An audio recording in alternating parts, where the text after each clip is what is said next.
Personal boundaries. It is important to have them.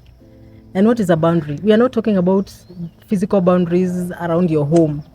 We're talking about personal boundaries. And these are imaginary lines that we construct around our lives so that we have our personal spaces protected from anything or anyone that you do not want into that personal space. If you have boundaries, you're telling people how to treat you, what is acceptable to you and what is not acceptable to you, who to accept in your life, who to let in and who not to let in. That is what personal boundaries are all about. They're about you telling people or you communicating to everyone about what is acceptable in your life, what is not acceptable. And there are various different types of boundaries which we will look into briefly. There are physical boundaries, there are emotional boundaries, there are social boundaries, there are financial boundaries, time boundaries. There are also what I call absolute boundaries.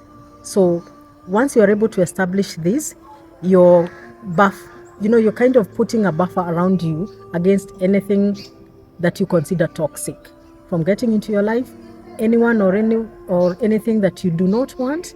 And then you also are free now to allow whoever you want into your life.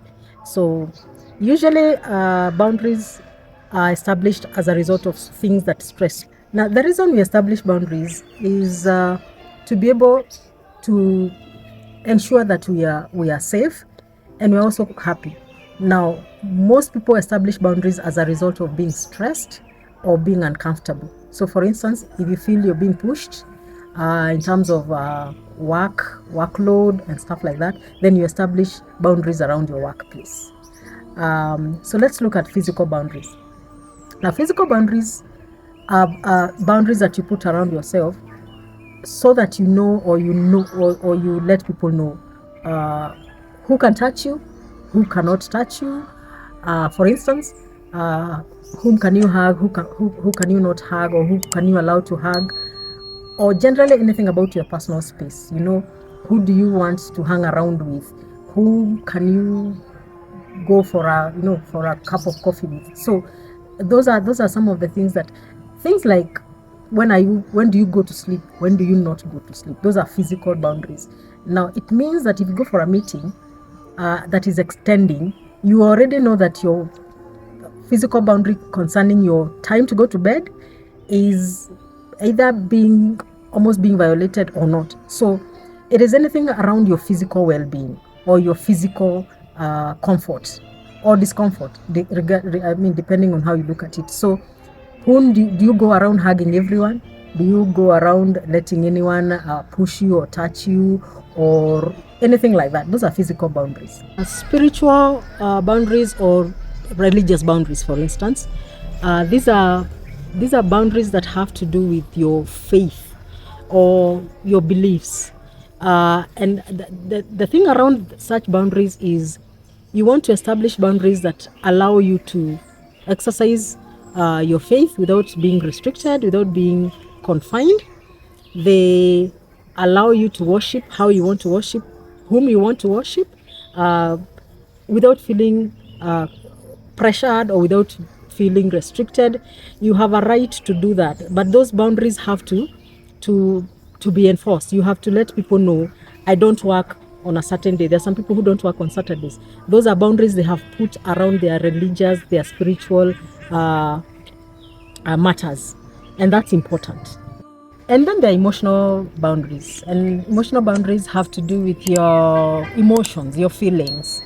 You want to protect those, and how you do that is that you want to be able to express yourself, to express how you feel, to express how you feel about certain things or certain people without feeling the need to conform to how someone else may want you to feel or express your emotions.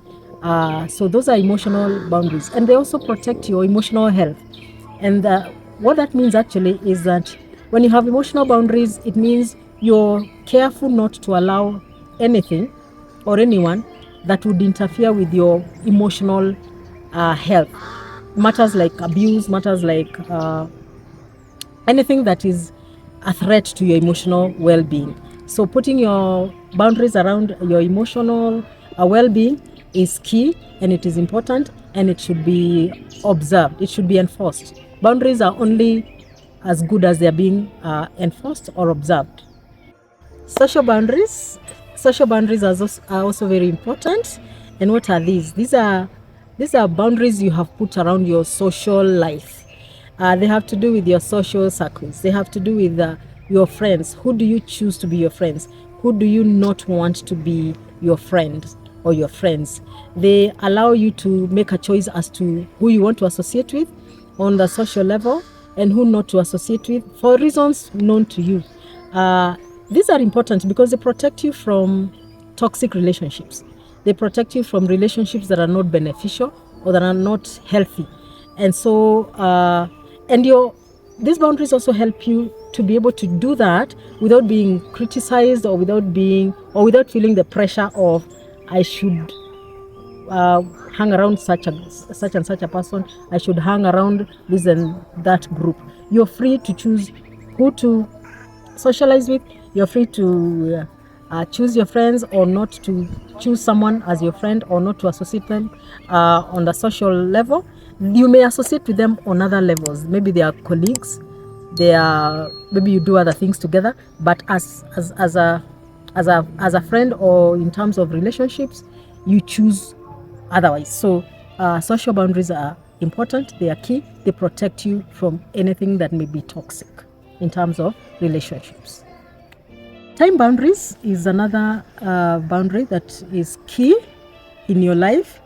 And time boundaries are important because time is a very precious commodity. Your time wasted is never recovered.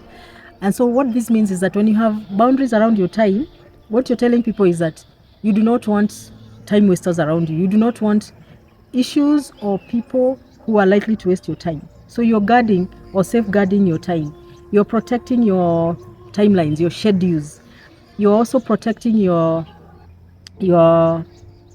goals, because goals have also to do with time.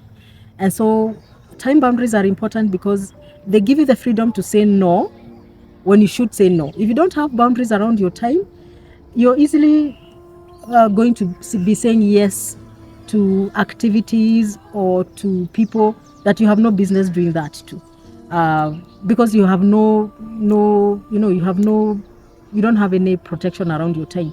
But when you have boundaries concerning your time, you give yourself the freedom to say yes to things that you can do within certain time limits, or to say no to what you are not able to accomplish or what is not really important to you. So time boundaries are important. It also helps you to know the value of what you give your time to. So you don't just waste time and you don't just give away your time. Time is important. So erect boundaries around your time. So that's about time. Finances, financial boundaries are very, very important. We all know how important money and finances are, because the world can't really go. It is said money makes the world go round. Now your money is important, your finances are important. Now financial boundaries make you aware that there are some people you can say yes to when it comes to your money, in terms of who can you lend your money to, who can you give your money to, who do you choose not to lend your money to or not.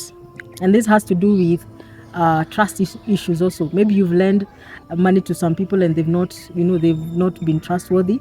And so when you erect boundaries around your finances, what you're saying is that, first of all, you're free to spend your money or to spend your finances in the way that is beneficial to you or acceptable to you or pleasing to you, even though it may not necessarily look that way to someone else. Someone else may feel like you're wasting your money or you're spending too much on this.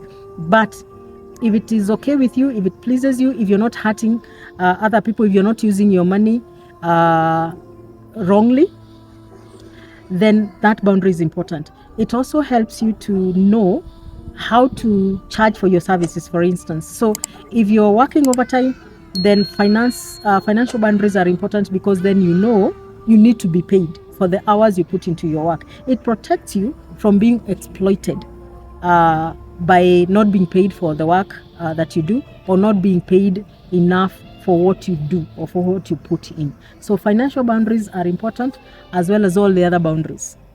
And then there's what I call absolute boundaries or non-negotiable boundaries. And this, for me, are very, very important, because they are boundaries that have to do with your personal security, personal safety. They have to do with your values, your personal values, and they protect those. They protect you from anything that can harm you, and they protect your values as a person. And these have to do with things like they protect you from abuse, they protect you from relationships that have to do with, that are abusive or toxic, people involved in drugs or alcohol, or probably pressuring you to engage in activities that are not safe for you, that are not acceptable to you. So there are some boundaries that you put around your life that protect you from even venturing into anything that can actually harm you. And therefore, when you have absolute boundaries, what you're saying is that I cannot date someone who drinks, for instance, who takes alcohol. Why? Because that is one of the boundaries I have put around my life. And there are people who do that for their own personal reasons. Maybe they grew up in a home where there was alcohol abuse, and they determined from the beginning that they will not have anything to do with that. They do not want to experience what they've experienced growing up. And so if you have absolute boundaries, or what I'm calling non-negotiable boundaries, you're actually saying this one there's no way I can actually negotiate on. And there are many, and they're personal.